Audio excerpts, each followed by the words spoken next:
जिनको हम कह दे कि हमने पाप नहीं किया। और एक बात कह रहे, महापुरुषों का अपराध भी बन जाए। प्रायश्चित मघानाम महद अपराध है, महद अपराध, महापुरुषों का अपराध।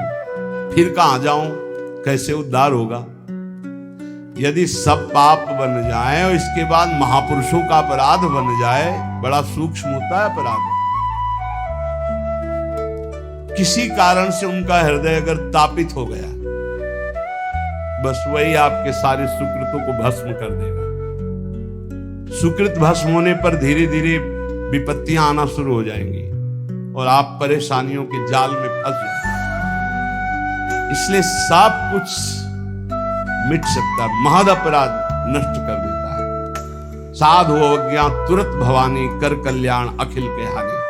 लेकिन यहां एक बहुत बड़ी बात श्रीपाद कह रहे, यदि सब पाप बन गए हो और महद अपराध है, महापुरुषों का अपराध बन गया हो, तो इसका नाश कैसे हो सकता है? तो कह रहे सकल स्वधर्म मौली पुमर्थ मौलिश्च राधिका विपिना। श्री वृंदावन धाम में आकर के पढ़ रहो, जब मरूंगा तो आप में ही मरूंगा, जो कुछ है सब आप, सब माफ कर देगा, महद अपराध माफ कर देगा, सब पाप नष्ट कर देगा, भगवत प्राप्ति हो जाएगी। ये बात श्रीपाद वृंदावन महिमामृत में कह रहे, प्रायश्चित्तम, कोई और प्रायश्चित नहीं, एक ही प्रायश्चित है। यदि लग रहा हो कि मैं महापापी हूं और महापुरुषों का भी अपराध बन गया, अब मेरा कल्याण तो हो ही नहीं सकता, क्योंकि पापवंत कर सहज स्वभाव, भजन मूर्ति भाव, मेरे से भजन भाव तो बनने वाला नहीं, तो क्या करे? आमरण वृंदावन का वास स्वीकार कर ले, अब वृंदावन से कभी भी वापस नहीं जाऊंगा, यही।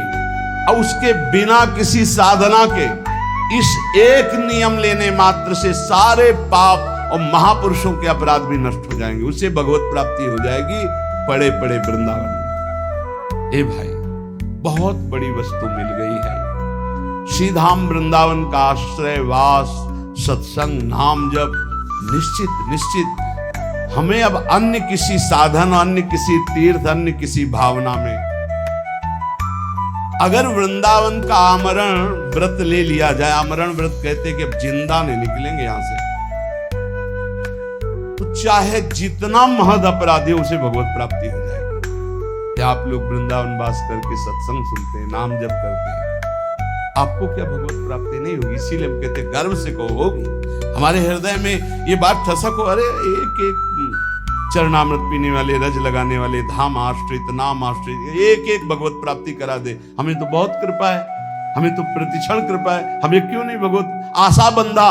शास्त्र कहता है ये दृढ़ आशा करो मुझे भगवत प्राप्ति होगी। आशा बंधा, ये आशा दृढ़ रखो।